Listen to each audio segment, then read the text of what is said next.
Sous une chaleur digne d'une fournaise, Charlie Tchach doit malgré tout démarrer une journée de travail marathon. Je me souviens qu'un jour je passais pour aller à une émission et là je reçois ce message: Charlie va acheter les parapluies et fait louer les parapluies à 100 francs. Un message divin, dit le jeune chrétien à l'éternel chapeau noir. Charlie a donc décidé de troquer ses habits de maître de cérémonie hors pair, d'animateur radio et télé pour un projet de location de chaises et parapluies devant les abribus à Libreville. Par moment on a une variation au niveau des intempéries. Parfois il y a trop de soleil comme tout à l'heure et là le temps commence à menacer. Nous sommes au mois de mars donc les pluies sont assez fortes. Et donc l'idée c'est de donner la possibilité aux gens d'attendre leur bus sereinement en ayant un parapluie et une chaise.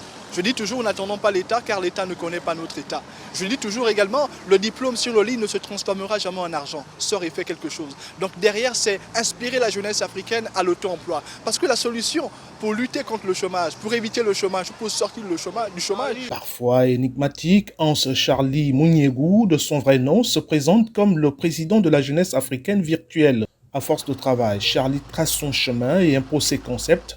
Placardés sur les murs, ces slogans sont des leçons de vie. C'est-à-dire que derrière, quand un jeune vient, quand il prend la chaise, quand il prend le parapluie, quand il s'assoit, il regarde ses affiches, il doit repartir avec cette phrase: sois le fou de ta destinée. Il y a le chômage, mais sois le fou de ta destinée. Il y a la crise, sois le fou de ta destinée. Et comme je dis toujours, changeons la disposition des lettres du mot crise, on va écrire le mot cerise. Alors derrière la crise, on doit retirer la cerise. Mais comment retirer la cerise? C'est avec la scie. Et la scie, c'est quoi? C'est ton potentiel, c'est ton talent, c'est ton audace. C'est comme ça que ça marche.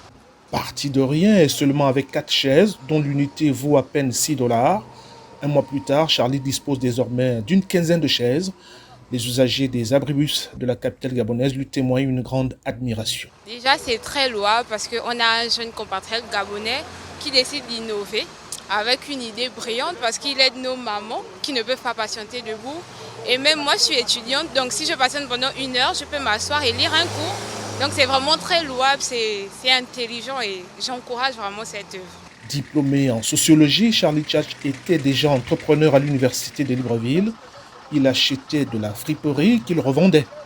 Avec cette nouvelle aventure, il ambitionne d'initier les jeunes de son pays à l'auto-emploi. Ismaël Obianzé pour VOA Afrique, Libreville.